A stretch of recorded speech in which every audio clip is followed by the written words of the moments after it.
So we are going to do things a little bit differently today. I am completely changing the approach to my live stream versions of the content that I am creating, and I will explain why in just a few moments. The first thing I need to let you know that what you are watching right now, whether you're live or watching some sort of replay anywhere, this is intended today to be audio first content creation only and video content creation as a secondary priority. And the approach that I'm taking right now is to give you a behind the scenes look into my audio podcast production.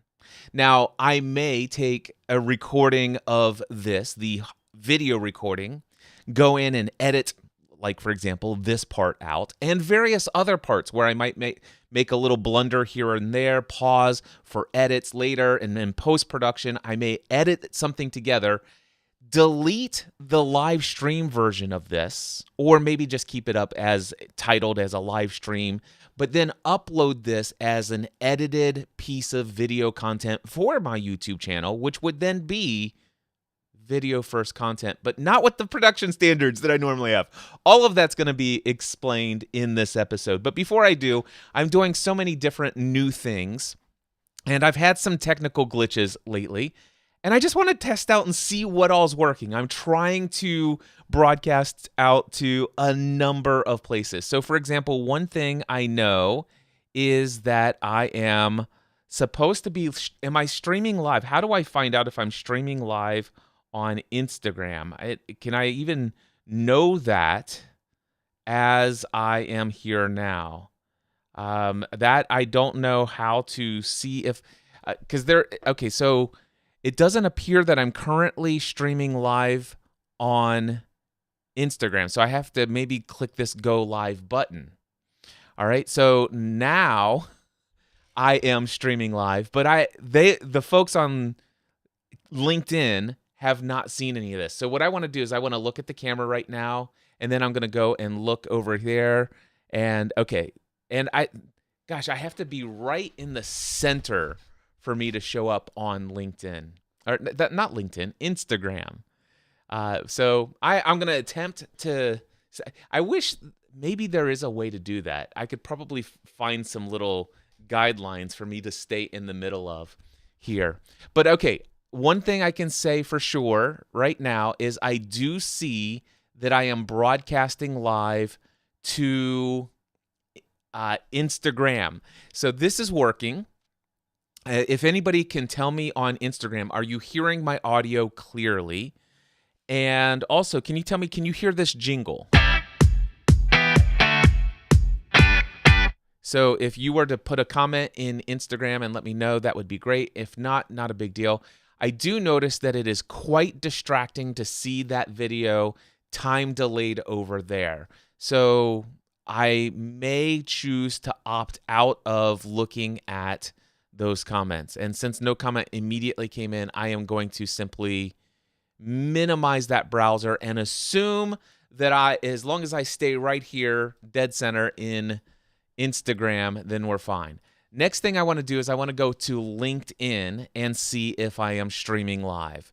So let's go over here to Cliff Ravenscraft, and let's see here. Okay, click here to join live. I see that I am there, and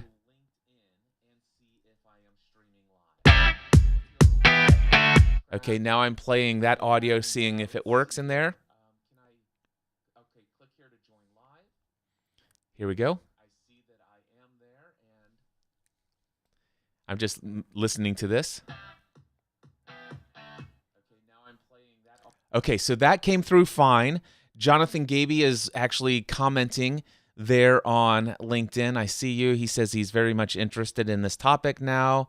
I'm hesitant to do video right now. Well, if you're hesitant to do video, today's comment or commentary will likely encourage you to put it off when you hear some of my experiences in my journey with this. By the way, I'm not going to be seeing comments. I'm not going to focus on comments right now. I did see Jonathan's there. The next thing I want to do is I want to go to the X platform. So I'm going to go to x.com/CliffEOTC, and I am streaming there. The next thing I want to do is I want to go to the X platform. Okay, so I am streaming on X. The next one I want to go to is YouTube. So let's see if I am live on YouTube right now. And I am not live on YouTube. How did that not happen? So that is interesting. And it did not give me any sort of errors or issues when it came to that. And there's nothing that I can see here where I can actually see it's like, hey, here's all the places that you're live. I'm using Ecamm software right now, and I did choose YouTube as a destination, but that's okay because I can take the recording of this and publish it that way. But yeah, I am definitely not live on YouTube right now, and there's no reason for me to not be there because I did choose it as a destination, and I've confirmed that it's worked in the past.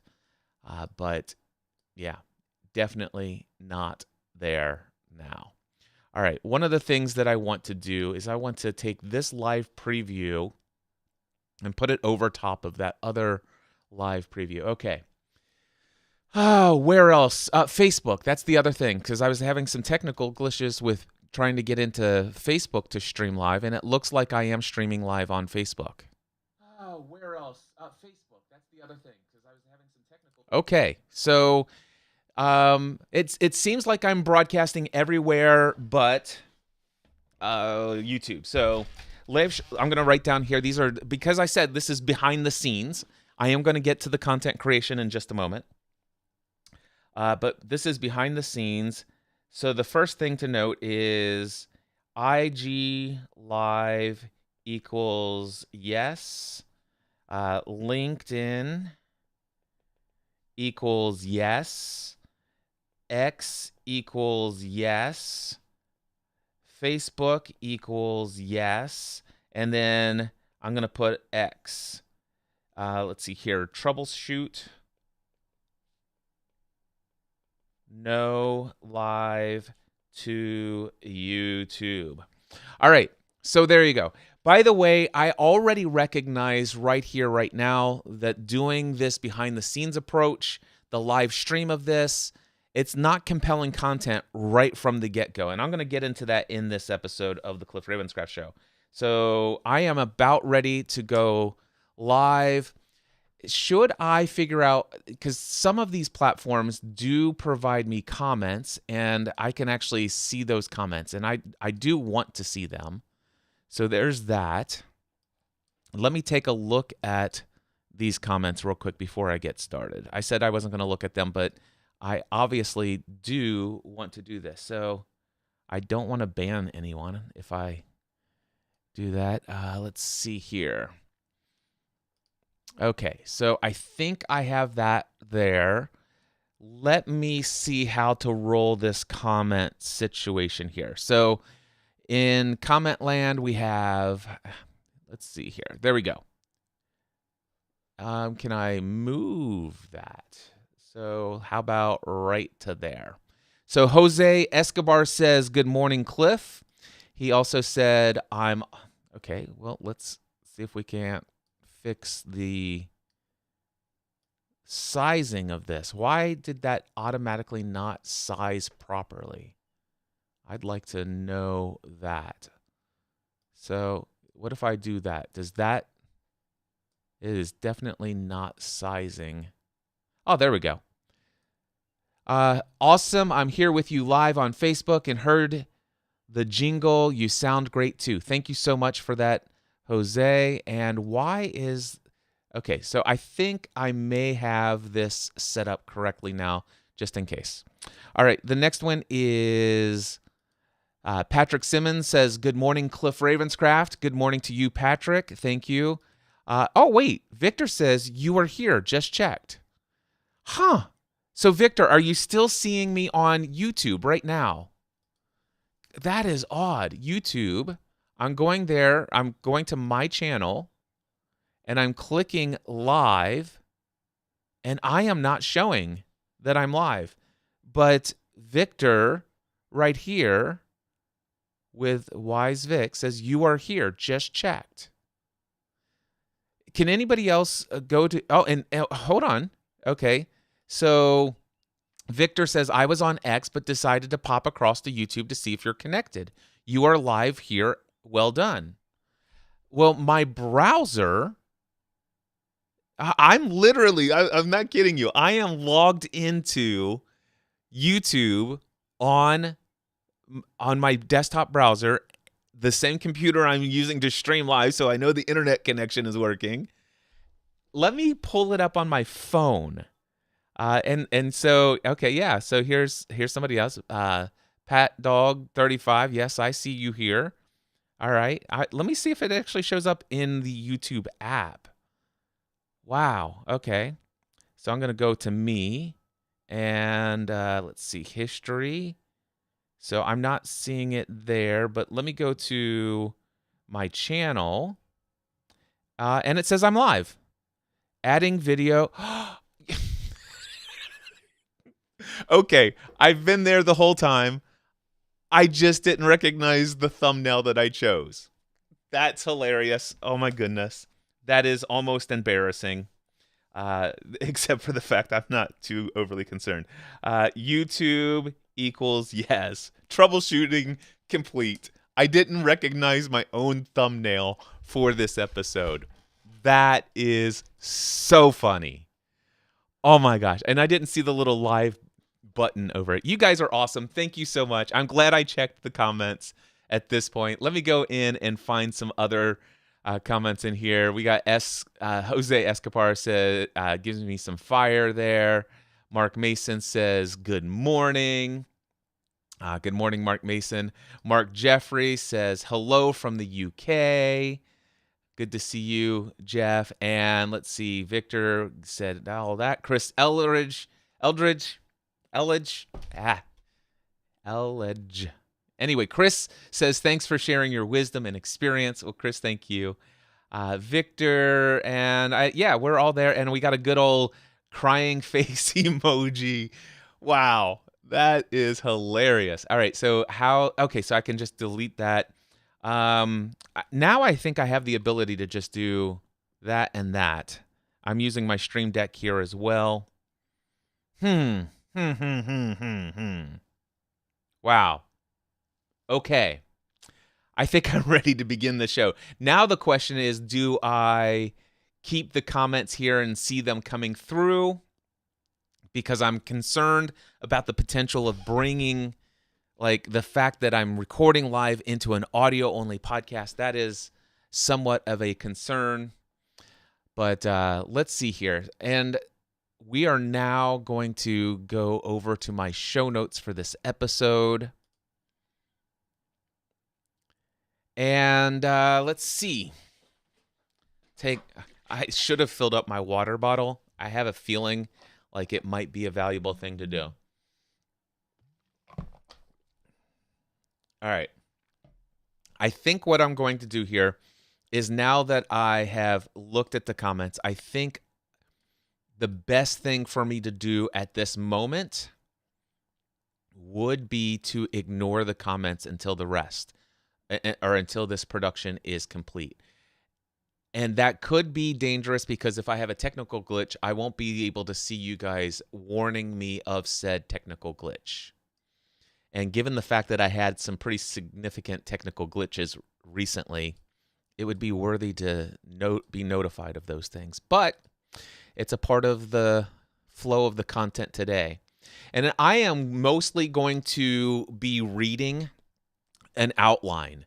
And that's the other thing is I want to make eye contact. If I'm going to make this production for video content, I want to make eye contact. All right.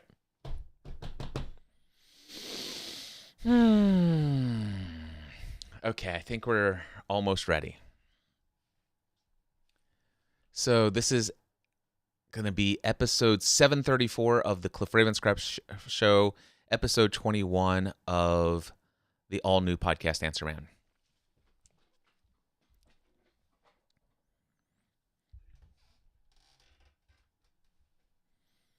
Okay, what I'm going to do is I'm going to record the intro of Podcast Answer Man first. Then I'm going to record the intro of the Cliff Ravenscraft Show. I'm going to play the intro jingle for the Cliff Ravenscraft Show, and then go into the recording of everything.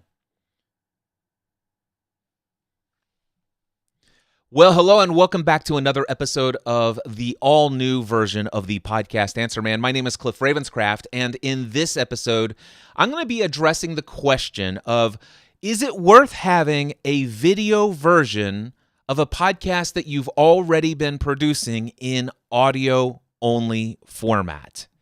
Now, to do this, I'm going to share with you the entire episode of episode number 300. No. To do this, I'm going to be sharing with you the entire episode number 734 of the Cliff Ravenscraft Show. And if you've listened to everything in the archives of Podcast Answer Man, the all-new version, you know that the Cliff Ravenscraft Show used to be called Podcast Answer Man for the first almost 500 or so episodes. Anyway, that's what I'm talking about in this week's piece of total content production. It will all make sense as I play for you now the entirety of episode 734 of the Cliff Ravenscraft Show.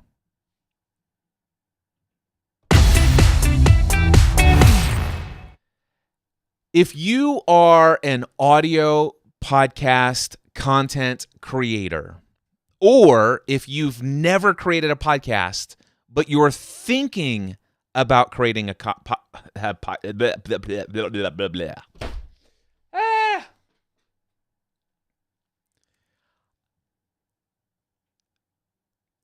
If you are an audio-only format podcaster, and you've been creating content for months, years, or maybe even decades, this is an episode for you. Now, wait a second. This is also for you in the event that you are somebody who does not currently have a podcast, but you're either thinking about having a podcast now, or you're thinking maybe you will create a podcast for any number of reasons at some point in the future. This also is for you. Today, I'm going to be talking about whether or not is it worth having a video version of your podcast if your primary audience is an audio audience. If your primary audience is an audio-only listening audience. We're going to talk about that with a very deep dive today in this episode, the 734th episode of the Cliff Ravenscraft Show.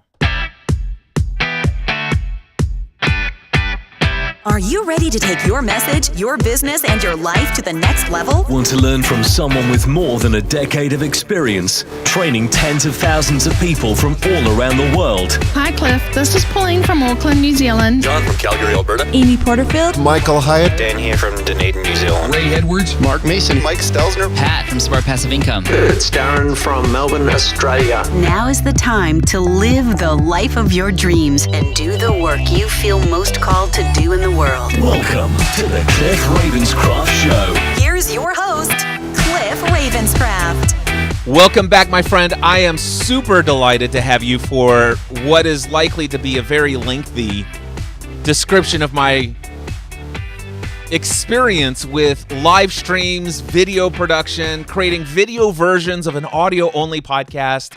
Been doing this stuff for many years. And recently, I made a decision to return to consistent weekly production of the Cliff Ravenscraft Show, my main podcast. And some of you might have eagle eyes, and you're quite aware of the fact that for the last 2 weeks, I've delayed the release of my schedule. My idea, I think I may have mentioned it to you in public content in a previous episode of the Cliff Ravenscraft Show. If not, I've certainly told members of my community either through my email list or my private behind-the-scenes Train with Cliff audio journal podcast, which you can learn about at trainwithcliff.com. Anyway, I have shared it somewhere that my intention was to show up every Thursday at 10 a.m. and record as a live stream a piece of weekly content that's meant for the Cliff Ravenscraft Show. And depending upon the topic, I might syndicate that out to other podcast shows. So, for example, the last few podcast episodes that I have produced, they have gone into Cliff's Notes on Profitable Coaching, the all-new Podcast Answer Man podcast, and the Cliff Ravenscraft Show. But the idea is that I'm creating everything for the Cliff Ravenscraft Show, for the most part, because I want to be here every single week. I could create additional content above and beyond that, and I have each week. Since January of 2024, I've launched a new podcast with my friend and client, Daphne Scott. She and I are creating a podcast called Life, the Ultimate Choose Your Own Adventure podcast. You can find that at chooseyourownadventurepodcast.com. That is her production. I co-host it with her. We've been having a lot of fun with it. And that has been recorded every week via live stream as well. And currently we're doing that on Tuesday mornings at 10 a.m. And because Daphne chooses the she chooses the topic, she creates the creative flow of the outline, and because it's the two of us riffing and just going with the flow in the conversation, yet Daphne already has a clear picture of exactly the destination she ultimately wants to make sure that is included in the conversation, it's pretty much, let's go live, hit record, and as soon as we're finished, let's take that recording and publish it out to the audio podcast feed. And it's been working brilliantly for that show. Yet, there have been some things and complexities that I have brought to my own ideas of what I want my video content to be that has put obstacles and roadblocks into the creative flow of the content that I normally create, especially as a solo hosted format. That means I'm sitting here carrying the entire conversation, and if something's going on and I have lost my note, where am I at in the conversation? I have to keep talking while looking at my notes if I'm actually doing this in a very live format, and I want to maintain the production quality as high as possible, maintaining that eye contact as naturally as I should throughout the entire thing. And I also potentially want to bring in slides and all this other stuff, and all of it is there. And there could be technical distractions and difficulties and challenges along the way, which I'm going to share all of that with you. Now, here's what I'm doing today.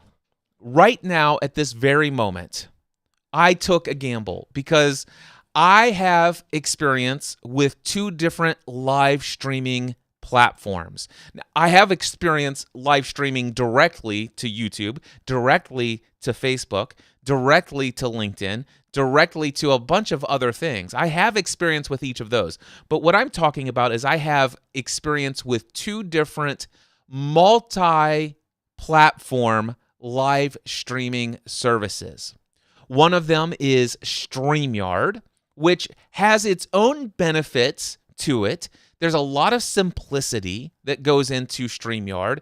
If one was not more technically inclined and wanted the simplicity of just go do this and give it a shot, I might suggest StreamYard is a great opportunity for you to dip your toes into the water of live streaming your content in video out to multiple platforms.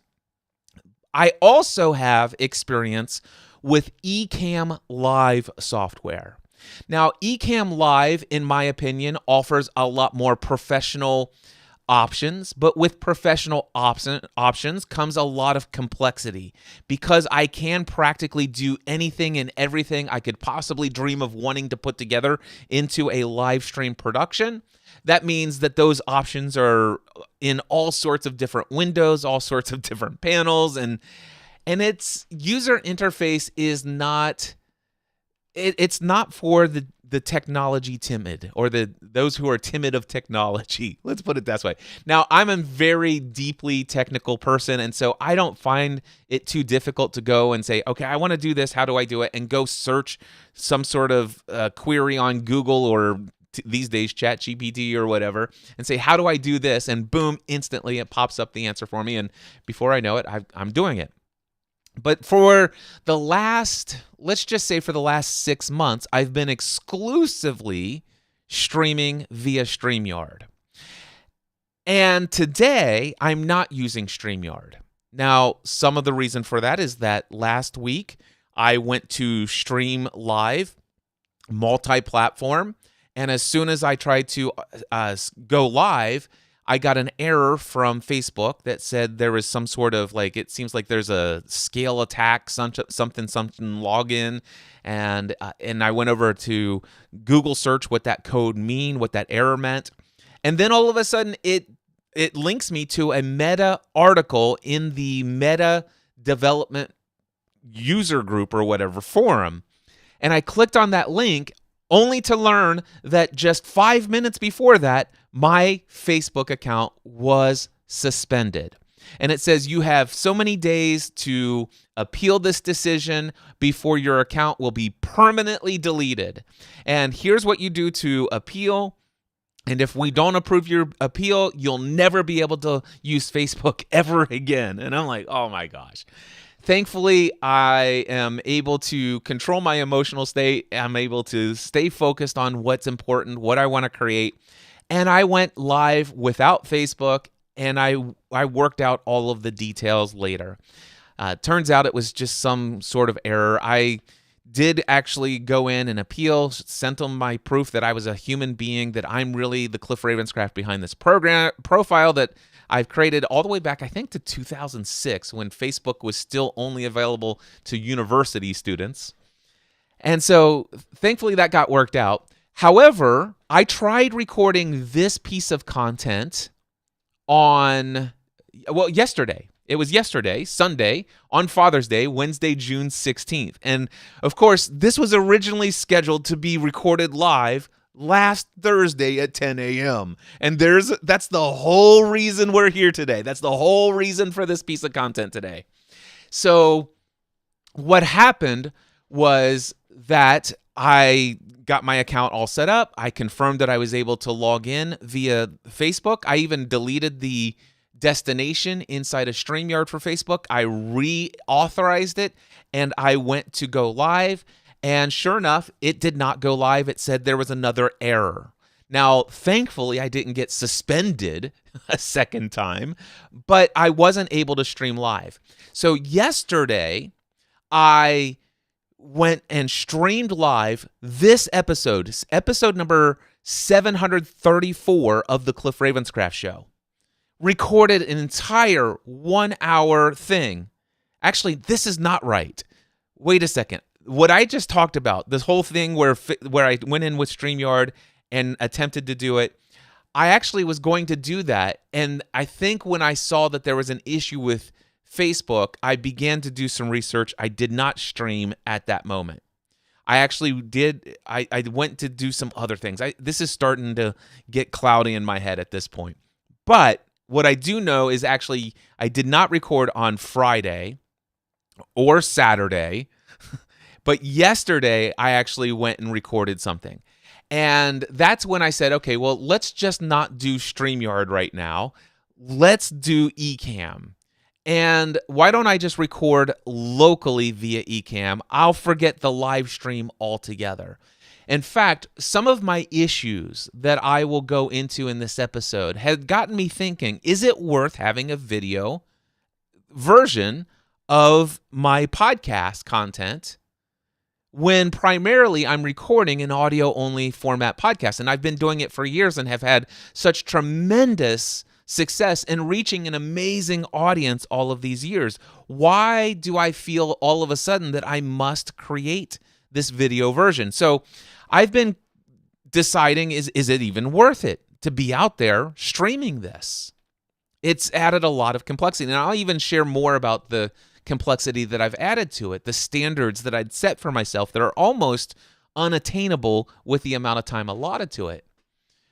But what I did is yesterday, I'm like, okay, let's forget the live stream, but I do want a video version that I could potentially edit and upload as a piece of produced video content. But then I'm losing out on the ability to publish that to LinkedIn as a long-form piece of video content, because while I am able to stream for an hour or more to LinkedIn, I can't upload a 1-hour video to LinkedIn. And same is true with the X platform. I'm not one of those advanced paid users on the X platform. Haven't found yet that there is a great demand for this content there. Haven't received a ton of feedback on the X platform. By the way, if you are watching this on the X platform and you're interested in me continuing to show up either live stream or with actually produced edited content that is a little bit more clear cut, either way, if you're on the X platform and you're seeing this, I see that there are views there, but I'm not necessarily seeing people tell me that they're finding me on the X platform. Although today I did get a message from somebody that says, hey, Cliff, I'm watching the pre-show here, and I decided to go over to YouTube to see if you were live, and sure enough, you're live. And he let me know. And so there, I guess, is some value, at least in streaming to the X platform, and I can get all of that value of the stream to the X platform. The question is there value in deleting that stream and or uploading the fully produced, edited version of the video if I create such a version of it? Oh gosh, I'm getting deep. And I'm talking myself into circles. And this is so big. There's so many different threads in my mind around this. I wonder if it would make sense for me to just stay right on target with the bullet point outline that I created. I don't know that I'll be able to do this. It is a massive bullet point outline, and I couldn't sleep last night. I would sleep for about 30 minutes and I'd wake back up, and this just has been on my mind, and I'm like, I almost came down at 2:30 this morning and decided to come and record this piece of content. I don't know how many people would be watching a live stream at 2:30 in the morning, except for my friends in the UK, by the way, and other parts of the country. But most of the people who are the regular normal audience for this show, especially in a live stream format, they would mostly be sleeping. So I got up, and instead of coming down and recording, I'm like, well, let me record in bullet point format all the thoughts that are in my head in a seemingly logical way to present the data, the experiences, the story, and the narrative that I will tell. So why don't I make benefit of that? By the way, I recorded that. I did that. It took me about an hour and a half to create this outline. And then once I did that, I did an hour-long meditation, went back to bed, and slept in late today. All right, let me take a drink of water, and I will then go into this outline. All right, so I already told you that I recently decided to return to weekly production of the Cliff Ravenscraft Show. I also wanted to make sure that my content reached as many people as possible, given the connections I've made over the past 19 years on various social platforms. Now, it may not seem like a lot to many people. So, for example, if I'm streaming live and I'm, let's just say I've got 9 people watching on LinkedIn.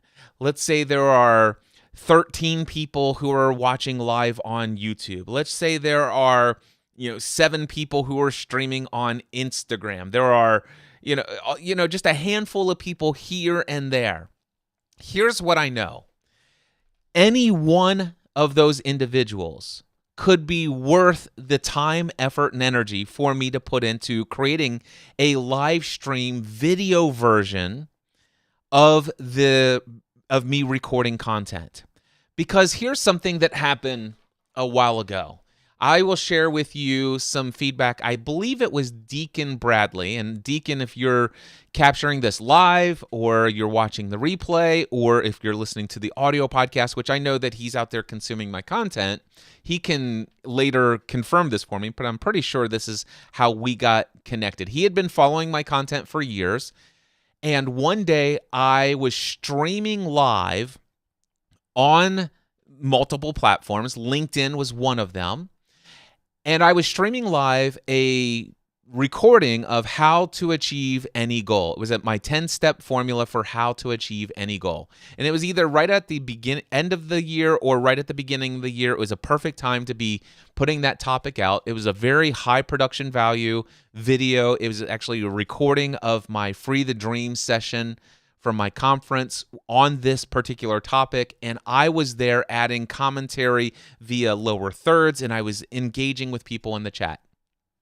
And afterwards, I got a submission, an application for my Next Level Mastermind. Now, at the time, the Next Level Mastermind was $12,000 investment, and Deacon said this. He says, Cliff, the other day, I was streaming. I saw you were streaming on LinkedIn. I saw the topic and I'm like, hey, I'll check this out. And so I decided to check it out. And then I decided, you know what? I'll do some things around my office while I'm listening to this in the background. But then I got hooked by what you were sharing and I realized, man, I need to be taking notes on what you're laying down. This is like intense, valuable, actionable insights. And so he says, I dropped everything else I was doing and I sat there glued to the screen writing notes on everything you were sharing. And then by the end of it, he's like, I decided it's like, okay, I'm ready. I want to work with Cliff Ravenscraft, and I'm ready to join the Next Level Mastermind. And Deacon was a part of my Next Level Mastermind for multiple years, and then transitioned into a one-on-one coaching client. And since then, we've had an incredible relationship, and many positive things have come from that. All of that happened because I was live streaming. And how many people were streaming that live stream on LinkedIn? There were about 4 or 5 people streaming, and Deacon happened to be one of those individuals. So this is the value. It's not about reaching large numbers, and this is one of the things I want to share with you. If you ever decide to stream live, don't get discouraged by the number of people who are streaming live. If it says 1, then that's one person, all right? And maybe it drops down to 0 a few times, 0, 1, 0, 1. Been there, done that, all right? And sometimes it goes to 3 or 4 or 5. But anytime that number is above 0 and it's sustained for a period of time, you've got somebody who is listening, somebody who is engaged with what you're saying. This is incredibly powerful. And so one of the things that I decided when I made the decision to come back to the Cliff Ravenscraft show, I figure I want to bring some sort of video element to it. Now, quite frankly, I am conflating and commingling 2 different things here. Number 1, is it worth adding a video element to your only audio podcast? And technically speaking, there doesn't have to be any live element to this at all.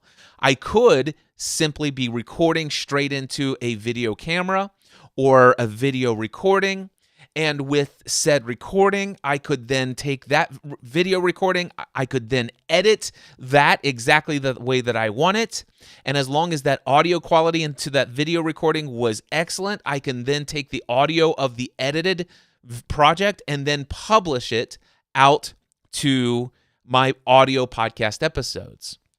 I would do my post-production of, multi-band compressors and all this other stuff because I'm an audio snob, but I could do that, and that doesn't have to be live stream. However, I additionally wanted to pick up those random people who just happen to be in the moment right now at the time that I'm live to randomly come across my stream. So I wonder if I can tell right now, do I have here? So at this very moment, I'm getting a report that I'm averaging somewhere between 15 to 16 people on this stream. I made no notice ahead of time that I was going live on any of these platforms. If I had to guess, of those 15 to 16 people, some of those people are going to drop off at certain points, and a few people will drop in. But I can already tell you right now, there's approximately anywhere between 8 to 10, maybe a little bit more, people who will actually stay all the way until the end of this live stream. And that's incredibly powerful. And so when I made the decision that I wanted to return to weekly production of the Cliff Ravenscraft Show. I also wanted a video element. I wanted to create a kind of produced, nice, high-quality recording that could be a part of my archive content on YouTube and also my Facebook timeline. Those are the two places where I can easily upload high-quality edited productions of video content. But I also, on top of that, wanted to add the live stream so I can capture all of those people who just happen to be saying, oh, Cliff's live. I wonder what he's saying here. All right. So those are the things that led me to make this decision to create the video version of this podcast content that I'm currently creating. Now, let's see. So I already talked about that. I will tell you this. I want to explain to you, if you might think, well, why should I listen to Cliff Ravenscraft on live stream video content creation? He's not out there doing this every single week, like at the level and the depth that some of these other live streamers YouTube content creators, and also these people who are showing up and doing incredible, engaging live streams today and all this other stuff. The reason why I think you may be interested in hearing me out, first and foremost, some of the things that you may or may not already know about me. Number one, I have 55 podcast shows. I have just over 4,800 podcast episodes that I've produced. I have thousands of videos that I've produced over the last 2 decades. And I'm no stranger when it comes to live streaming. So live streaming and video versions of podcasts is becoming more and more popular, especially over the last 3 to 5 years.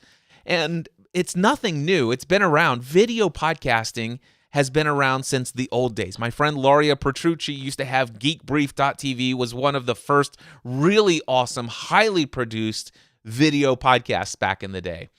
My friend Leo Laporte still produces a lot of video podcasts today, and even though those could be listened to in audio only format, it is produced in such a way that at least I, would never want to listen to the audio only format anymore, because far too many times, because they are a video format show, they're consistently talking about they have a panelist show. So people are holding things up to the camera and showing it, and they're laughing. It's like, oh, that looks awesome. And, oh, wow, look at that thing in your background. Is that new? Tell me a little bit more about that gadget. And, oh, if you look here, you'll see right here. See this? Blah, blah, blah. And they're holding it up to the camera. And so it's like, okay, now as a audio only listener, I'm not getting the full benefit of this show unless I'm subscribed to the video version. By the way, little tip, make sure that if you do create a video version of your show, it is my highest suggestion that you do not refer to what people can see on the screen.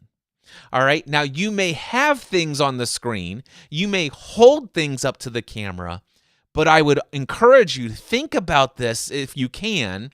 While you're speaking, think about what it would be like if you were listening to what you are saying in the video and what you're doing on camera.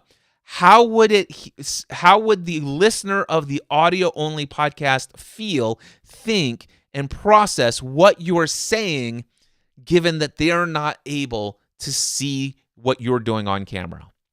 That is a major thing. That's why I can't be an audio subscriber of This Week in Tech or Mac Break Weekly, the 2 shows of Leo Laporte that I listen to. And by the way, when I actually subscribe to their podcast, I do download the video and I click play and I close the app and listen to it in my AirPods or out through my speaker if I'm alone in a room, or through my CarPlay in the car if I'm driving. And most of the time I'm listening only to the audio. But several times through every single episode, I have to back it up, open the app, turn on the video, and look to see what it is they were just referring to. This is a major issue. All right. So it's something now. If you really want to add the value, and there is the benefit of this, just know that you could even lose audio only subscribers. Now, Leo has one thing going for him that a lot of other podcasters who create video versions of their show for YouTube, for example, but they only have an audio version via a podcast subscription. Those people, you can only see the video via the YouTube channel. And the only way that you're going to be able to download that, listen to it offline, and close the app while you're out for a walk or doing the dishes or, cleaning the garage or whatever, the only thing that you will have to do, or that you have going for you there, is that you have to be a premium subscriber of YouTube, which, by the way, I am, but not everyone is. And so at least Leo not only has audio feeds for the podcast, but also video feeds for the podcast. So if you're going to do that, then there's the complexity and maybe even additional cost of creating both an audio feed for your podcast and a video podcast feed. And then, of course, how do you communicate to people who are listening to audio only? And this is something you hear Leo say all the time. By the way, for those of you who are listening to audio only, let me explain to you what you're seeing. And he doesn't hardly ever say, by the way, just so you know, there is a video version of this podcast feed that you can also find in your favorite podcast directory. Do you see how kind of confusing this can all be if you start sharing about video or things that you can see on the screen in your audio content? Anyway, we'll continue on. So I want to share with you that I'm no stranger to live streaming. I started live streaming my audio only podcast back in 2006, and we were using something called Skype casting at the time. And I think we were allowed to have 80 people logged into Skype under a group Skyping session, had everybody mute while we were streaming out, and then we would take in live calls. It was crazy. And then in 2007, and we started streaming live via video using Ustream.tv. And so it's just like what we have with the live streaming platforms today, but it was before all the social media platforms had the option to stream live. But we were streaming live video and audio out to a live audience with a chat room back in 2007. In fact, I was doing something at the time called Live Show Thursday. This was way back when we lived in our other home, had this little tiny studio, and we had cameras everywhere, multicam shots, and we would just stream live behind the scenes. This is us recording our podcast content. And when I say we, I'm talking about my wife and I creating entertainment-based podcasts for various different television shows and books we were reading and stuff like that. I had friends that would join me as a co-host for, let's just say, Help I Got a Mac, talking about all things Apple related, Social Media Serenity, talking about how to find balance and peace while still maintaining a presence in social media. I had a co-host where we were talking about technology and business called Business Tech Weekly. We had so many different shows. In fact, I was producing 5 podcasts every Thursday from 9 a.m. to 5 p.m., and all 5 of those shows were recorded and streamed live and then processed and published by the end of the day. It's like we would do a show, I would take what was just recorded in audio. By the way, the stream was a secondary thing at the time. It was just like, hey guys, feel free to chat and stuff like that. We're here. We're watching the chat as we go through. We'll engage with you before the show, each show, after each show, and some shows will bring in your chat during the show, depending on the format of the podcast. And as soon as we would finish recording one show, we would just keep the stream going all day long. So it was like a 8 or 9 hour stream. And then as soon as we finished recording a show, I would stop, I would take the recording, do my processing on it. There was no editing, post-production necessary. I just ran a multi-band compressor on it, made sure it was a clean start and close to the end of the audio file. I would then convert it to MP3, upload it, publish it. And I wasn't that big on show notes back then. So it's like, in this episode, blah, blah, blah. And I'd put a title and hit submit. And so I was streaming live video of my audio podcasts even back then. So let's see here. The approach that I took then is that we simply turned on the camera. So I explained all of that to you, and we would interact with the audience. I already told you that. All right, next, I eventually moved away from live streams, and I went to audio-only pre-recorded content without a live audience. Why did I do that? It was a very intentional thing, because at one point, I think it was when I discovered Casey Neistat's daily vlog. This is back whenever he first started his daily vlog. And when I saw that, I'm like, wow, I think I'd much rather create content for YouTube that's intended to be consumed in the way that most people are consuming content on YouTube today. And back then it was the season of vlogging. And in fact, it was the season of daily vlogging. And so I did several different seasons of my life. I had daily vlogged. And those were incredible seasons. And then there were times when we moved it over to Snapchat for a while and all this other stuff. But it came to the place where it's like, okay, wait a second. I don't want to just throw this onto my YouTube channel. I think my YouTube channel would be best served if I created content that was specifically designed for consumption on YouTube. So keep that in mind. That's one of the things.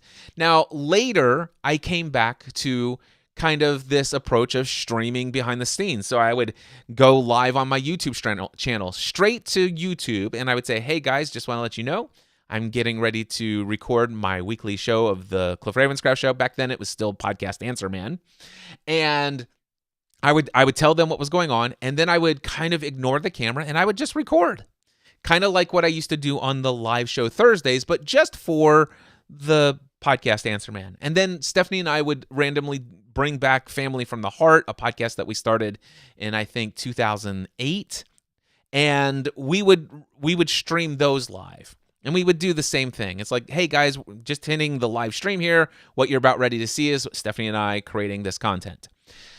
So those are some of my experiences. Now, when I moved away for seasons and I got rid of any of the video version of what I was doing, there were some pros and some cons. And here's what I came up with. Number one, definitely a pro. Less technically demanding. So because of that, there are so many things that can go wrong during a live stream. You can have hecklers and spam bots putting all sorts of very nasty links and terrible stuff in your comments. And so one of the things that you could do is either monitor it while your co-host is talking and ban people out of the chat, or you could bring in an admin and moderator and have them help moderate the whole scenario and stuff like that. That's just one thing. There's internet issues. Hey, Cliff, I can't hear your audio comes in through the chat room. And then all of a sudden you're thinking, okay, let me think about it. What's going on in the audio. Can anybody else hear me? And everybody else is like, oh, I hear you fine. And there was no big deal at all. Or there's times when your audio drops and nobody can see you. Or, hey, Cliff, your video has dropped. And there's all of these complexities.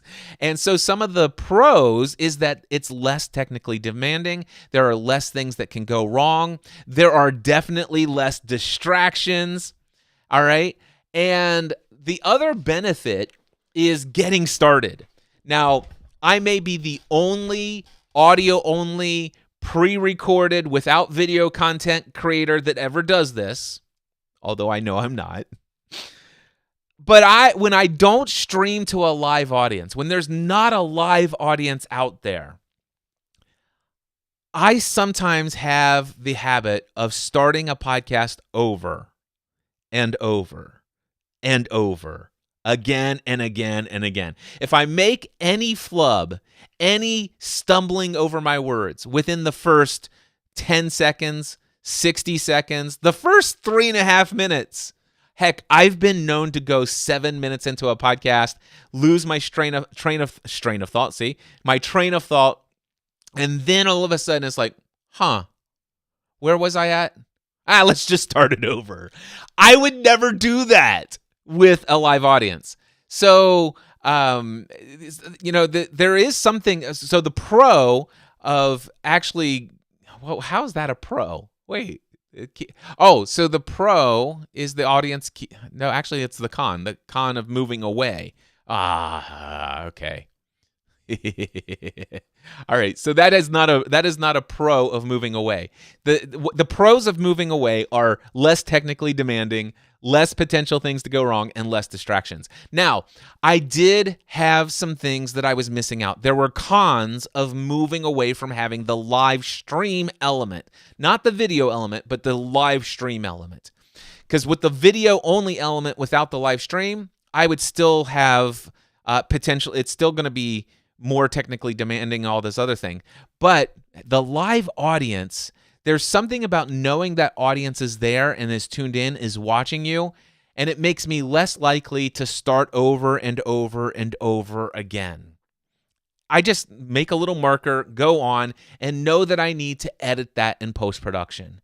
I might even mention it to the people who are watching live. So one of the cons is that I can waste 30 minutes starting a show 5 different times, when if I had a live audience, I would have started that show. I might have made the same mistakes along the way, but it would have been just a little marker on the audio recording, and I would have continued on, saving about 25 minutes worth of production. All right, there we go. And then another con of moving away from the video version and also the live stream is that there was no video content that I could use to archive on my platforms. There is no video content being uploaded or produced for YouTube or LinkedIn or Facebook or any of these other platforms. And every piece of content that I produce to any of these platforms is an opportunity for somebody to see, hey, Cliff Ravenscraft is still out there creating content, and he's creating a piece of content about this topic. That topic's interesting to me. I haven't listened to his podcasts in years, and here he's putting this content out. This is amazing. Oh, by the way, is he back to weekly podcasts? And they might come back to the podcast subscriptions. Do you see this? And I was missing all of that. That's what went into all of this decision. Now, I want to share with you next in my outline here. From 2012 to 2014, I was creating video versions of the Cliff Ravenscraft Show on YouTube, back then called Podcast Answer Man, and it was actually being transitioned into the Cliff Ravenscraft Show at that point. It was still an audio-first production where I did speak to the camera again. I stopped at one point, thinking that long-term... Okay, so I stopped again thinking long-term talking head videos don't work on YouTube. All right, it's reserved for vlogging content. I've vlogged for years, and my audio podcast content had no live audience, no video version once again. Now, what I will tell you is that over the past 5 years, I've noticed a major shift. With the Joe Rogan podcast going 2 to 3 hours on average on a consistent, ongoing, regular basis. A bunch of other podcasters are out there doing these long-form things, and I'm listening to them. I don't listen to every podcast episode of all of these podcasters, but I would say at least 3 to 5 podcast episodes a year of the Joe Rogan Show, I will listen from beginning to end, a 2 to 3 hour conversation. The Lex Friedman podcast, same deal, 2 to 3 hours, and I will listen to him on average about 3 to 5 podcast episodes a year, and a bunch of other people as well. And I must say, it's like, wait, these people are incredibly successful with talking head live video. Now, granted, they got some great video backgrounds, but hey, I've got a great video background. They have, in many cases, multi-camera shoots. I can do multi-camera shoots. I can do all of that. In some cases, they're doing a little bit more. It's not so much live stream, but they're actually doing it pre-recorded, and then they have a staff of people who are actually doing some post-production, putting B-roll in, putting screen overlays, and all that. It's like, I can do all of that. And if it was only the video side of things, that would be great. But when I'm trying to do it live, it's been a little bit of a problem. So anyway, over the last couple of years, I've noticed that there has been a trend that daily vlogging isn't the thing on YouTube, at least not in my world and in the circles that I am traveling in through life, the entrepreneurial online business circles. We're constant, never ceasing personal and professional growth people. And we're all out there subscribed to these video shows on YouTube that are going 2 to 3 hours. We aren't watching every episode of all these content creators, but we're all watching very long form content on a consistent basis. And I'm like, why don't I get back to that? And so that's what I started doing with the Life podcast with my friend and client, Daphne Scott. You can, again, Life Choose Your Own Adventure podcast in your favorite podcast directory. Go over to chooseyourownadventurepodcast.com. That'll take you to the podcast that exists on her website. So we started doing that, and it was great. People are like, oh my gosh, I caught your show with Daphne live. By the way, stream duration limit exceeding. Streaming to Instagram Live stopped. This could be because the maximum streaming duration permitted by Instagram has been reached. Continue without Instagram Live. Okay, so good to know. So now I just recognize that I now have a 1 hour limit streaming to Instagram Live. This podcast episode, by the way, is not a 1 hour podcast because I spent many, many minutes doing pre-show production, describing to the live stream what was going on. So anyway, bye-bye, I guess, to the live stream audience on Instagram. But I'm still seeing that I'm hitting 16 live streamers. We're sustained at 16 live streamers right now. So I don't know if anybody was even tuning into Instagram. And will I continue to use Instagram? I don't know. All right, so yeah, okay, there we go. By the way, distraction. All right, so there you go. I was distracted by a notification that it, stopped the live stream. It's like, hey, technical thing here. Just want to let you know you just lost you're losing access to an audience. We're shutting down the live stream with Instagram. Okay, no big deal. I wasn't even streaming to Instagram prior to today. So I don't even know what the value will be there. Whether or not I choose to stream live to Instagram in the future will be determined based upon whether or not somebody said, hey, Cliff, I saw you on Instagram today. So I'll see if I can find out if that even made any impact. By the way, if one person does and says, wow, thank you for that, I really needed to hear that today, or some other piece of content, it might be worth it just for that one person. But also, keep in mind, Cliff Ravenscraft, there's a 1 hour streaming live limit on Instagram. And also you have to be right in the middle of the frame for Instagram. By the way, now that Instagram's gone, bye, I could actually come over here. I can move over here. And of course, now I'm doing exactly what I told you to do, not to do. Don't refer to anything that's being seen on the camera. Because now you're like, oh, Cliff, if I had a video version of this, I could see what you were just doing when you said, move over here, move over here. I was just moving to the left and to the right, and I was stopped framing myself in the middle. Do you see how this is the stuff this is the stuff that I think about when I think about this live streaming. All right. I think I'm done sharing all of that. When I made the decision to bring back the Cliff Ravenscraft show to release, I decided to do it as a live stream. Here's the complexities that I brought in, and this is where I really got into some issues. By the way, I'm taking a drink of water real quick. All right.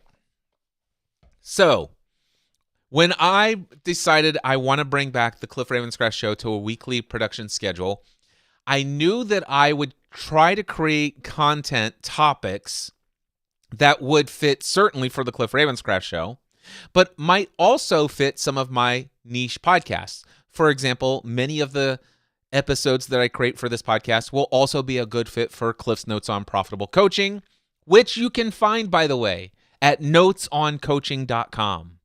I also have a podcast called the all-new version of Podcast Answer Man, which you can find, by the way, at podcastanswerman.com. Okay. And if you happen to be listening to this podcast through Podcast Answer Man, because I know this is going to be there, you can also find my main podcast that will have a show every week over at thecliffravenscraftshow.com. And of course, if you haven't done so already, I highly encourage you to not miss anything that I've got available for the world. Over on my email newsletter, you can sign up over at cliffravenscraft.com. In fact, I encourage you to go to mindset.answerman.com/free and sign up for my free video opening keynote address, All Beliefs Have Consequences, and that will get you on my email newsletter, plus access to my free session that will help you discover the limiting beliefs that might be holding you back from taking that next step towards living the life you feel called to live, but you're currently missing out. Something's not there. Something seems to be missing. It's usually your inability to dream, which is coming from some beliefs that you have about your dreams, and I can help you discover what your limiting beliefs are, where they came from, how to disassociate from them, and how to replace them with and condition them with empowering alternative beliefs. You can get that for free at mindsetanswerman.com/free. All right, there's my little plug for the mid-show. All right. So when I decided to come back for the Cliff Ravenscraft show, I made the decision to approach it without even consciously thinking of it, but also consciously thinking of it at some level. I don't want to just put a live stream behind the scenes look. I want to be able to go hit the button that says go live and immediately have the same experience that you would get if it was a fully produced, fully edited, high production quality piece of content. So as a result of that, I scheduled myself to go live at 10 a.m. on Thursdays. Now, this is my own internal schedule. This isn't something I was scheduling out there ahead of time yet. As far as on the platforms, I figured, I'll just schedule to go live 15 minutes before I go live, and then I go live until if I get into a routine, I can do this ahead of time. But I wanted to test it out first. So my idea is I get up in the morning, do my early morning routine. I would decide what my topic is for the week. I would create myself a little bit of an outline, and then at 10 a.m., I would go live. But then I'm like, wait a second. What's my opening line? So when I get on stage at a conference, I know that I need to know ahead of time, what's my opening line? What's the hook? What are the first words I'm going to say? And also, I want to know what story am I going to start with? And of course, that will be determined upon the actual overall theme of the episode. What's the actual key message that I'm trying to put out? So for example, this particular episode, the key theme is adding a video version of a audio-only podcast. Is it worth it? That's what this entire piece of content, everything I'm doing in this episode is all in service of me sharing my thoughts as it relates. Is it worth it to do a video version of an audio-only podcast? And that's where that everything is in service to that. But then I'm like, oh, wait. Okay, so before I've got the outline. And if it was an audio-only format, and if I wasn't thinking about video first priority and I want it to be perfect, this high standard of quality, I would have had everything that I needed. It's like, hey, everybody, I'm getting ready to record live. Today I'm going to be doing this. Let me go ahead and hit the record on the recorder. And then I would have just did what I normally have done for thousands and thousands and thousands of audio-only podcast episodes, or even episodes that were streamed live, but where they were just getting a behind the scenes, like the video viewers that are watching the live stream version on video of this.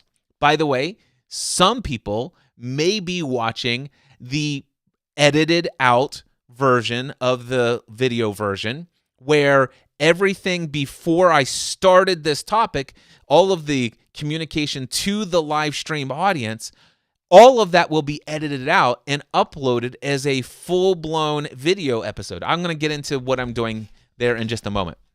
Okay, but here's the thing. I wanted polished. I wanted professional looking. I wanted it to feel fully edited. I wanted high-quality video. And when I say high-quality video, not the look, not the feel, not the sound only. I wanted all of those things.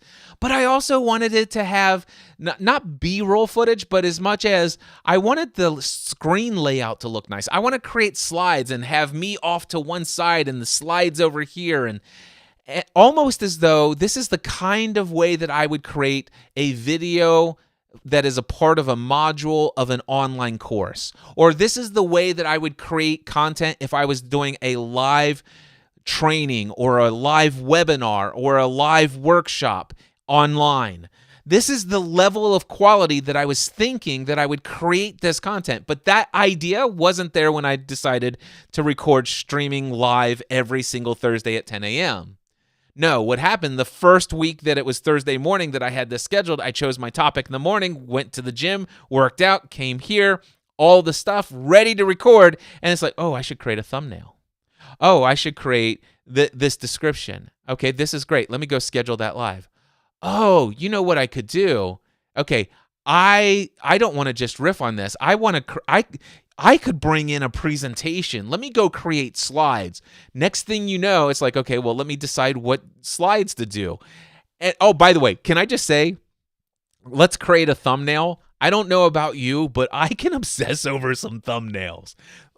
Just a thumbnail for a video alone. Doesn't have to, but it can take an hour or more. And when I say more, I mean a lot more. But I've gotten my thumbnail design down today, and it's going really well. So, some of these things, there's a massive learning curve, and you have to just grind it out till you find the efficiency of the procedures and the workflows that work for you. It doesn't help if you're consistently changing platforms all the time. But anyway, I started doing that. And the problem is that when I began making slides, the time to create slides, and it basically, number one, there was not enough time allotted for that. So I was pushing. It's like, okay, well, I can't go live at 10 a.m. So I'm going to spend the next couple of hours. Excuse me. So I'm going to spend the next couple of hours creating my video slides. I will go live this afternoon. And then all of a sudden it's afternoon and I just finished my slides and I'm like, okay, I'm exhausted now.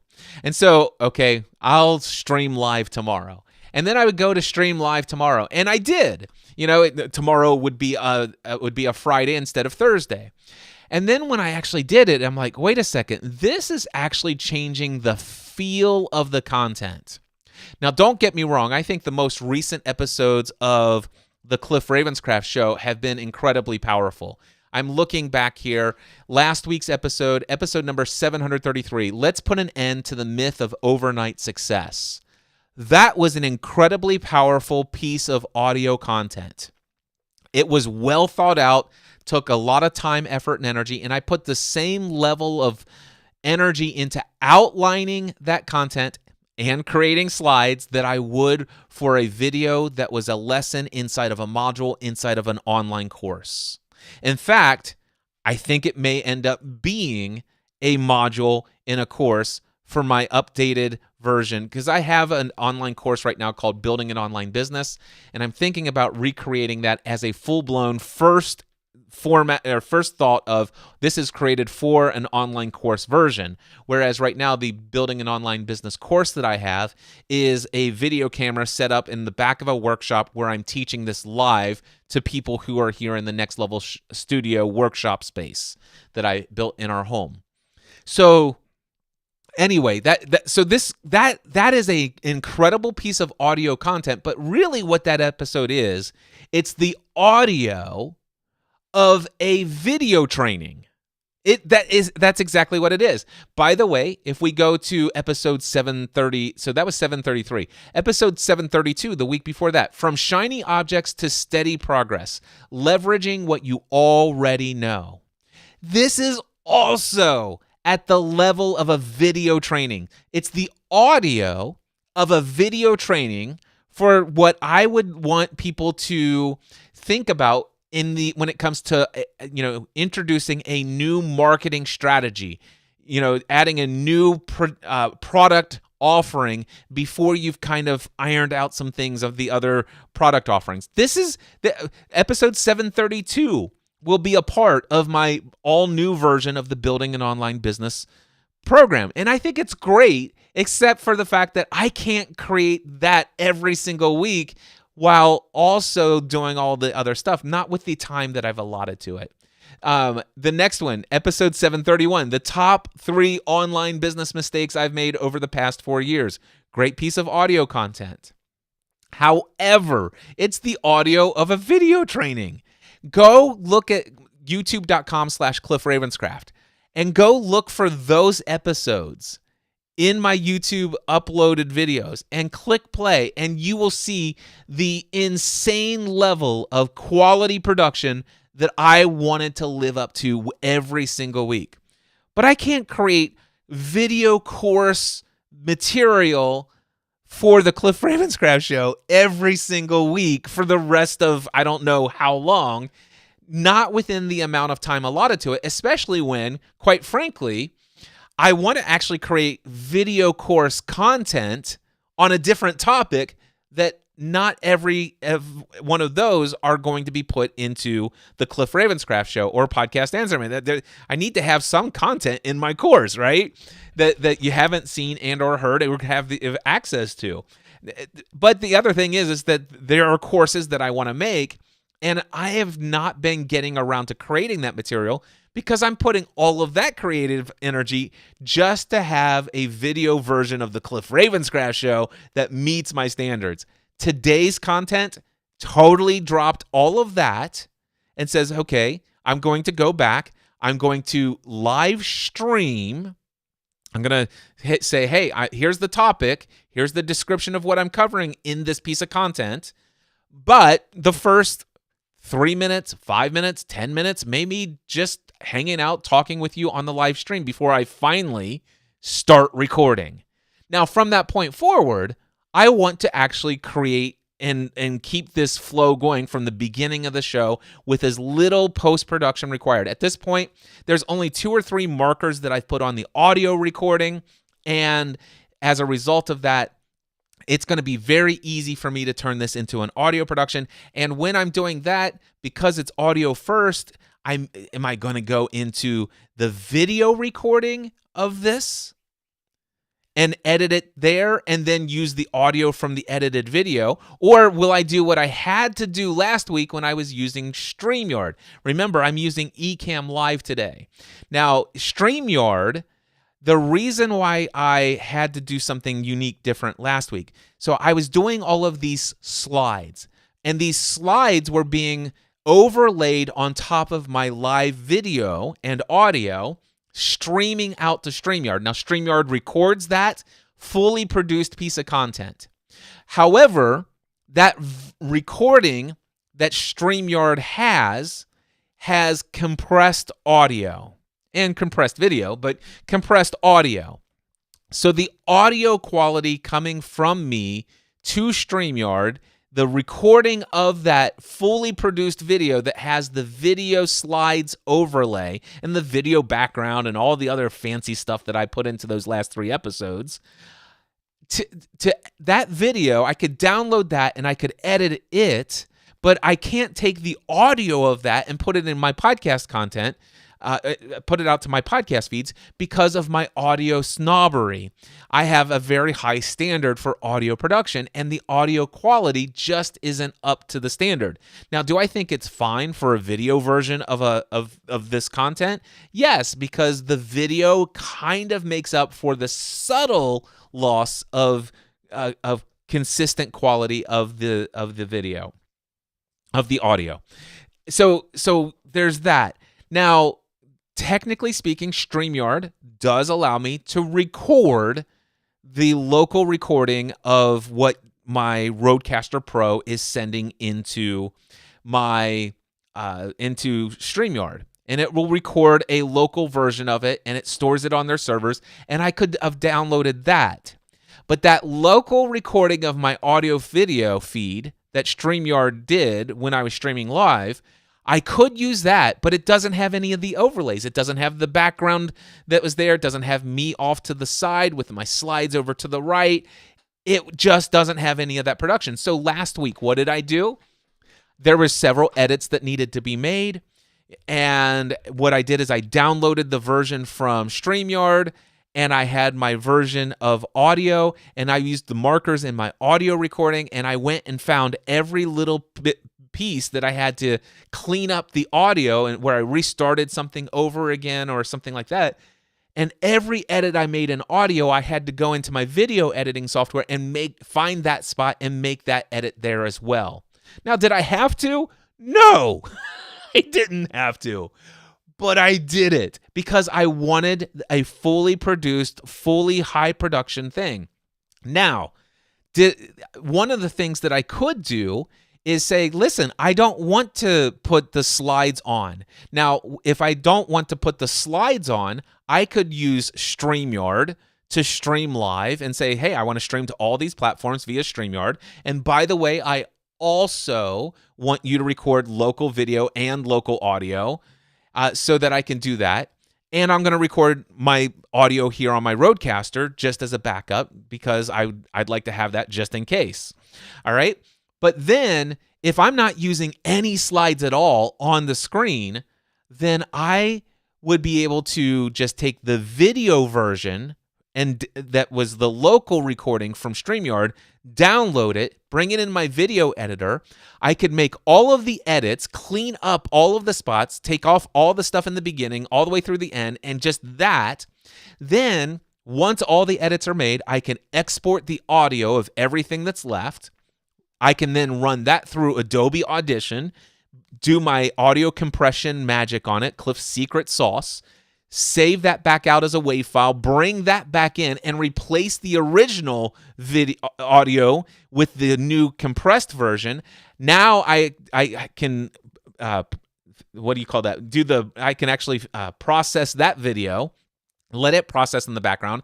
I can take that WAV recording that I've pulled there from the edited video and then save that as an MP3 file. And now I have the audio version already edited and the video version now edited.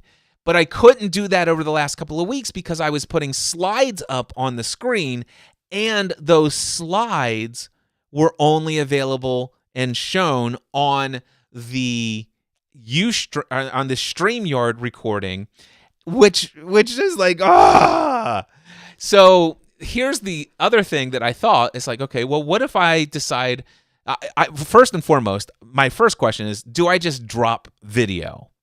Is it crazy that I'm trying to keep a video version of my audio-only podcast?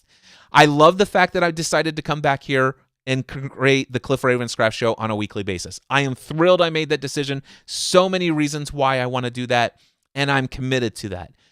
But I don't know that I'm yet committed to producing this via video every single week. And I don't know that I can do it given the time I've allotted with the standards that I've been trying to live up to over the last couple of weeks.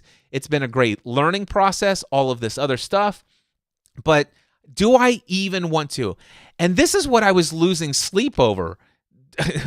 It's like, do I record or not record video? Do I stream live or not stream live? And here's what I will tell you is I'm looking right now.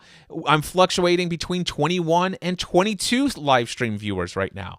So we've gone up from 16. And now I would say from this point to the end of the live stream, it's very likely that anywhere between 15 to 18 of you will stick around to the end of this. And by the way, some of you are going to say, wow, this is amazing.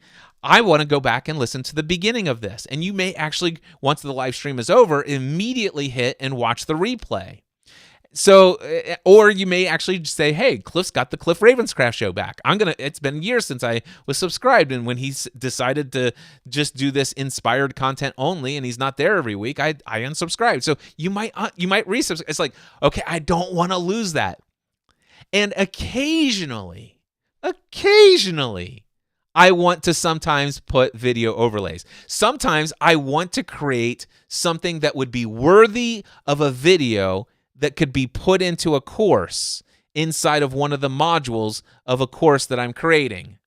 Sometimes I want to be able to create something of that quality for my live stream of the week and for the Cliff Ravenscraft Show, and that might also be syndicated out to some of my various other niche podcasts. So I decided, okay, well, it might be beneficial for me to go back to Ecamm Live. because in Ecamm Live, I'm able to create a layout on the screen that will push me over to the left like I was benefiting before, with a little bit of a video, like there's a slight animated video background that I had created, and I could bring my slides presentation and put them exactly, I could recreate exactly what I was creating in StreamYard to the T. And here's the interesting thing. When I am streaming live on Ecamm Live, it's pushing all of that post-production, screen magic, beautiful, high-quality, aesthetic appeal slides and everything. It will push it all out. But it's also in the local video recording on my hard drive. I'm like, yes, I am going to do that. But no, I'm not going to create slides and use that layout every week. That's where I've come to.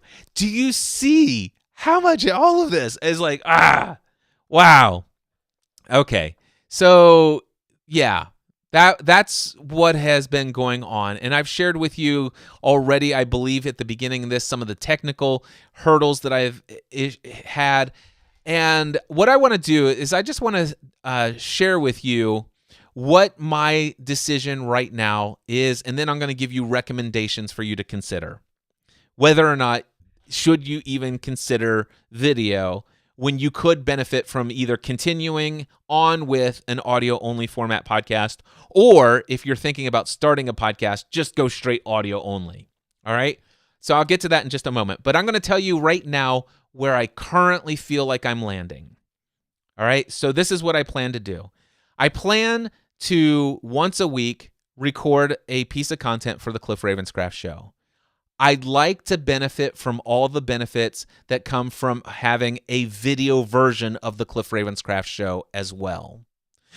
I'm currently not committed to creating it in such a way that I'm going to create a massive outline of everything thought out in advance and slides to go with it so that it's at the level of content production like it's an online course training video, as I've done over the past 3 weeks. I am not going to do that every week. I reserve the right and desire to come back and do that as frequently as I feel inspired and led to do so. However, I also desire to have a version of the video recording of my audio-only podcast content that I'm creating every week, where if you go to my YouTube channel and you see the most recent episode, I will probably remove the live stream version, or the live stream version will actually, it'll say live stream behind the scenes, but and it won't have the same title anymore. I'll change the title so that it doesn't confuse with the title and thumbnail of this. The thumbnail will say something like, matter of fact, I have my thumbnail. It's behind my screen. I'm not going to go look for it right now. But anyway, I'll have a separate thumbnail that I'll change out. Right now, I'm using the thumbnail for the live stream that is compelling and that has the hook and that will draw people in. But I will remove that thumbnail from the stream version in YouTube. I'll leave the stream version there, but it'll be labeled as behind the scenes. The description will be behind the scenes, and it'll have a new thumbnail that indicates this is behind the scenes.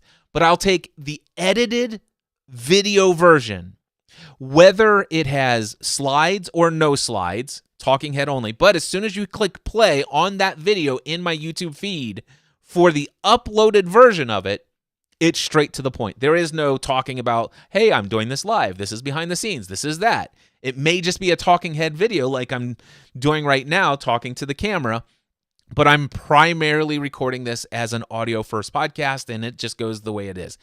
I will also do the same for Facebook. I thought about deleting the live stream version of it on Facebook and uploading the new version, but I think I'll do the same thing there. I'll go and edit the description and the thumbnail on the streamed version from Facebook, but I will also upload the the more professional edited version of the YouTube of the video version on YouTube. I can't upload that large of a file on LinkedIn, so I can't do it there. So that's my intention, and so that I can make sure that when I want to use the slides I'm going to start using Ecamm Live each week to produce this instead of StreamYard.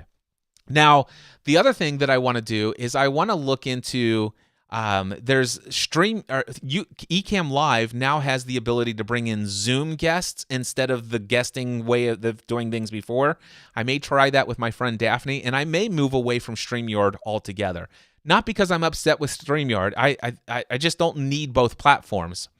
And so anyway, that's something I'm thinking about. But that's what I'm thinking. But the primary thing is I'm absolutely committed. Even if I create a version of this where I've created slides and it could be used inside of a module of a course, that video content is that great of quality, I'm still committed that I want to make sure that every syllable of every word fits perfectly as an audio-only podcast episode, because that's my priority for my weekly content. I don't want anybody subscribed to the Cliff Ravenscraft Show where it's like, oh man, I wish I could see what Cliff's talking about on the screen right now. And I recognize I already did it once today. I pointed it out when I did it, when I said, see, now that Instagram's gone, I can go over here and I can go over here. I don't have to stay straight in the middle. But at least I made a video in your mind of what that's all about. Now, I have some recommendations for you. All right? Here is my recommendations if you are considering this for yourself. Evaluate your goals. Consider why you want to have a video version of your podcast. Is it to reach a wider audience? Is it to engage more deeply with your existing audience? Or is it to enhance your content in some way?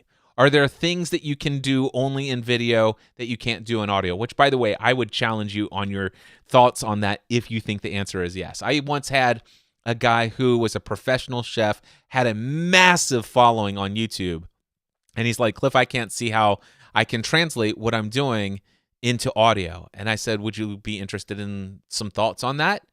And he ended up creating an audio podcast teaching people how to cook in audio-only format, and it became far more popular than his YouTube show. All right? And he was a television PBS he was a celebrity in his own space. He was a big fish in a small pond, but he was still a big fish. All right? Anyway, the second thing that you want to know is you want to understand the technical demands. Video production, hands down, requires a lot more. There's equipment that you need to be considering, lighting, the right gear, matching up and syncing audio and video if they're coming from separate sources, all of these different things. There's software. There's the skill of editing. There's all of this. There's even deciding what thumbnail is so vitally important. There's the technical know-how compared to audio-only podcasts. Audio-only production is simple compared to adding the video component. And if you're already daunted by creating content, I would highly encourage you to at least start with audio-only. All right, there we go. So the next one is assess the time commitment. Creating and editing video content takes significantly more time than video. Ensure that if you are going to hold yourself to high quality video standards, make sure that you add yourself many extra hours involved in the process every single episode. All right? I'm not going to number these because there's lots of them and I have not numbered them on my list and I will forget the numbering. So the next one is determine your production standards. Decide if you want a polished, professional look with slides and B-roll and all that other stuff, or if you want more of a casual or even a behind-the-scenes approach. And I'm kind of taking a little bit of both. I'm doing a casual behind-the-scenes approach to the live stream versions, but I'm also going to take the recording of that, edit out all of the unprofessional, casual element of the start and end of the live stream, and I will create a version that is uploaded and stuff like that. And some of them will be just talking head, and some of them will have slides and other B-roll footage and other things added into the production. Oh, by the way, there was one in the episode, was it last week?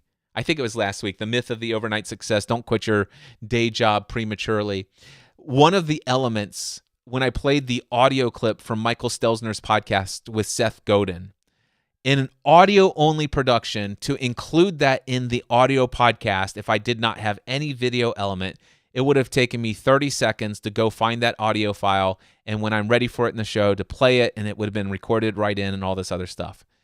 Do you know that video or that audio clip of Seth Godin and putting it into a video element added 2.5 hours of additional element? And that's only a 2 or 3 minute audio clip that I included. But I went in and I wanted to create a background of a tape reel to reel and have it being animated. And I wanted to have the logo of the podcast episode and all this other. It's beautiful. And I mean, super impressive. Not practical for me to do every single week for a podcast episode production. That's what I'm getting at. All right. So definitely you want to determine your production standards and understand that the higher production standards requires way more resources. All right. Consider audience engagement. Live streaming can boost engagement through real-time interaction. That can also, by the way, be a distraction. So keep that. And by the way, it can be rather demanding. It's like, Cliff, why isn't he responding to my comments and all this other stuff? And I'm going to respond to comments after I finish recording this show. And occasionally there might have been a glitch that started 10 minutes ago that I wish I would have paid attention to comments. And I could have saved myself recording the rest of the show. But, it is what it is. All right, next. Manage make sure you understand that you're going to need to learn how to manage technical glitches. Be prepared for issues such as the loss of your internet connection. Make sure that you understand that the audio may drop, the video may drop, the camera may turn off midstream. You may have a troll in your chat. You may have software glitches. You may have hardware malfunctions. All right? So just understand you're going to need to manage all of that you would not have to manage if you were doing audio only.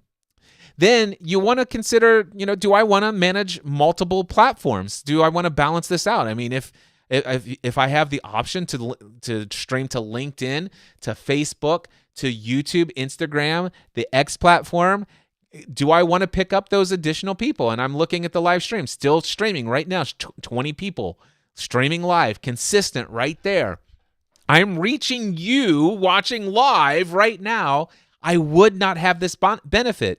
You may have never heard of this episode of the Cliff Ravenscraft Show ever had you not caught this live stream today. And that's for me something I definitely want to think about when I'm doing this. Do you want to leverage existing content? Do you want to use video versions to create content for social media? So, for example, one of the things that I can do, especially if I don't have lots of slides and overlays. By the way, one of the drawbacks of slides and overlays is the inability to easily crop and use just portions of your talking head video or your talking head recording of you and another person doing an interview. There are great tools like opus.pro, not opus.com, but that's opus.pro.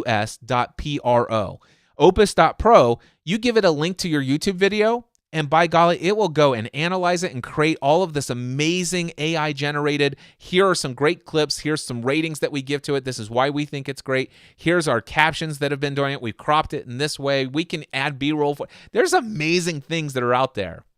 So if you're going to create a video version, I would encourage you to look into something like opus.pro. And once you discover what opus.pro is, try their free account, then go and research the 5 or 10 other options that have come out since then and compare all of them. All right, test your approach is one thing I would recommend. If you're going to jump into this world, test it, do a couple of videos, and see if it's sustainable for you. Also, I need to help you understand that if you're new to all of this stuff, it's going to be horrible at first. It's going to be so difficult, so challenging. I've been doing this for years, and just listen to all of the challenges that I've been talking about. And yet, I'm an incredibly technically savvy person. I am able to understand this stuff at a deep level. I'm able to manage this stuff. And I've even questioned, do I want to continue this video? I've definitely landed on the side that I do want to for all of the reasons I've outlined, but at a cost. And at a cost at which I'm willing to pay. But I am changing my approach based upon my experiences that I've had and the resources of time, effort, and energy that I am willing to allot to the weekly production of said content. All right. So test your approach. Change it and be flexible. Try out different things. Also, I would encourage you to consider the long-term impact. Think about the long-term impact of the benefits of having video content, such as building an archive of your content on these platforms that might not be getting your audio content. I can tell you right now, you could upload links to your audio-only podcast in social media. They don't typically do well. You can create audiograms, little clips of your thing where it creates the little, animated waveform sound and stuff like that. And you put 2 to 3 minutes and click here to listen to more and stuff like that. They don't get a lot of hits.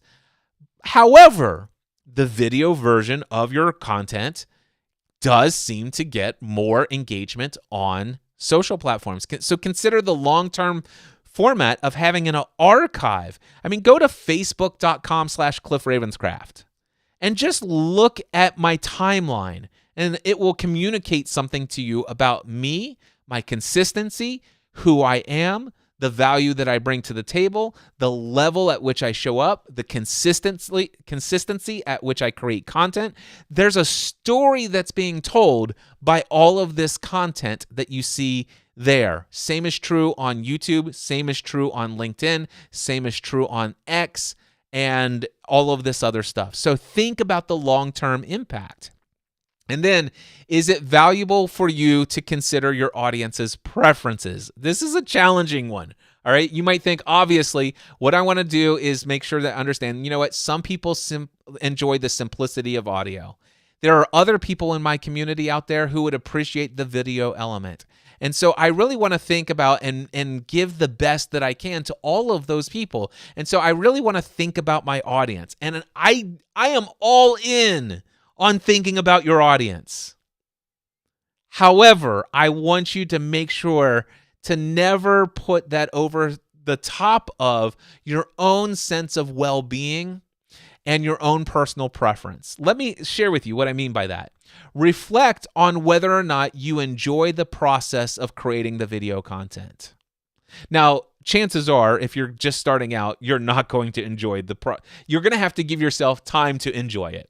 But over time, if you go through and you never really feel like it clicks for you and it's this ongoing challenge and ongoing hassle, then I would just tell you that passion and enjoyment for what you're doing is actually it is crucial for long-term success. All right, and sustainability even for your energy level. Follow your energy with this.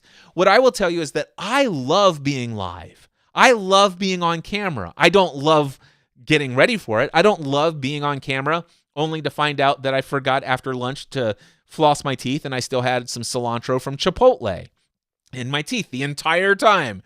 And and it's like, oh my gosh, sometimes I don't even know that it's noticeable. I can't even see it on camera.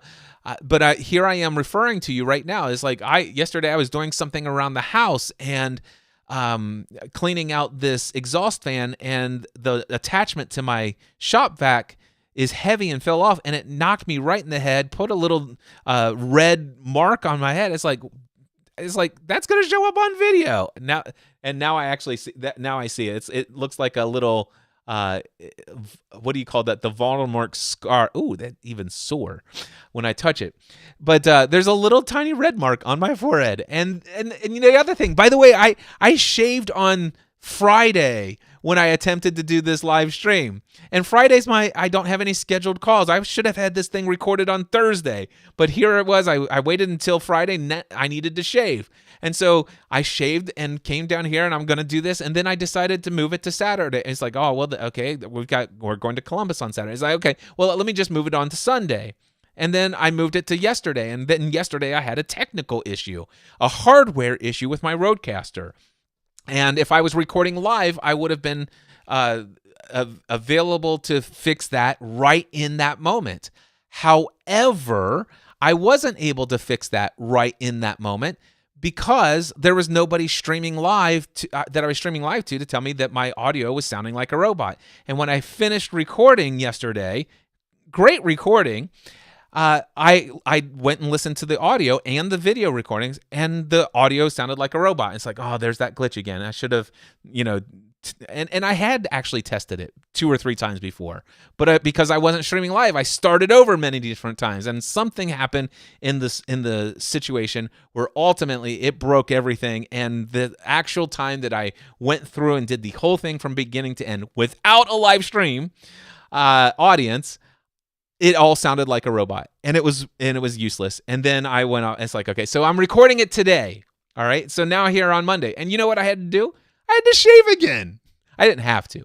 I chose to, but it's these little things. So I would encourage you, do you enjoy the process? In spite of all of these hassles, I enjoy this process. In spite of all of the difficulties, in spite of all of the potential audio glitches, the internet glitches, the trolls in the chat rooms, the all of the extra work involved, the time invested in creating thumbnails, all of this is a massive amount of work.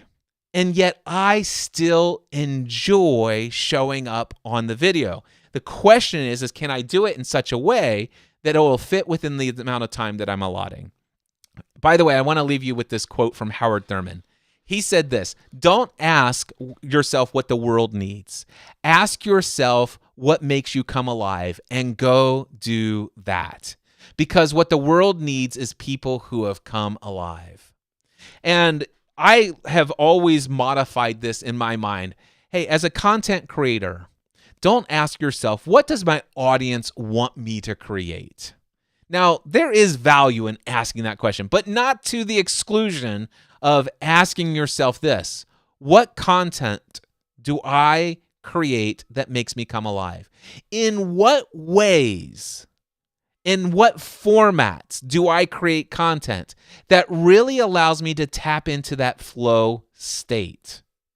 Go and do that, because what the world needs is you as a content creator to love what you are creating. And that is my message for you today. Hey, real quick, at the very end, I want to just give you a little call to action. If you are resonating with the content that I create, you really enjoy it, I love hearing from you. I invite you all of the time to email me, cliff@cliffravenscraft.com. Link to my email address is in the show notes for this particular episode. Not necessarily on the live stream, but in the uploaded version on YouTube and all of the podcast shows that I'm doing. So go check it out in the show notes. Also, I want to let you know, if you are an early stage entrepreneur or an aspiring entrepreneur, I have a brand new group coaching program that is getting ready to launch on January 9th. This is a weekly 90-minute session where I will teach you everything you need to know about the framework of how to build a successful, profitable online business. I'm going to teach you all of the elements that I have learned over the years. In fact, I'm going to give you access to the Building an Online Business course that I already have available. I will then give you, and we're going to create through these sessions, the all-new version of that. Every week, you'll have opportunity to ask me direct access to me, Q&A. And then once I finish the training, the remainder of the 90 minutes is all Ask Me Anything. If you are anywhere in the process, if you actually have either a desire to have an online business or you have an online business and you are not bringing in a minimum of $10,000 a month every single month in personal income from the business efforts, this program is for you. Now, I do not have a sales page yet, but if you email me, cliff@cliffravenscraft.com, and in the subject line, just put in there, early stage entrepreneur, or put online course for business owners, whatever you want. Tell me that you heard about it, and I will interact with you, ask some questions, and we will tell you about what's getting ready to be enrolled, or what's getting ready to come out. This is going to start, by the way, on Tuesday, July 9th. Every Tuesday at, I think, 3:30 p.m. Eastern Time to 5 p.m. Eastern Time are the live sessions. It's going to be every week. Every single session, by the way, will be recorded and uploaded inside of a course/archive of all of these sessions. You then will get an email saying, hey, this week's session is now available online in the archive. Here is the list of what was taught. Here are the topics. Here are the questions. Here's a summary of everything and the time stamps of what you can find. And even if you never make it to any of the live stuff, which I encourage you to come to as many of the live sessions as possible, you will always be able to go in and instantly find those topics that are most appealing to you. This is going to be an incredible ongoing access to me for help and coaching and mentorship on your entrepreneurial journey. If you're interested in this, again, email me right away, cliff@cliffravenscraft.com. Until next time, I encourage you to take everything you do to the next level.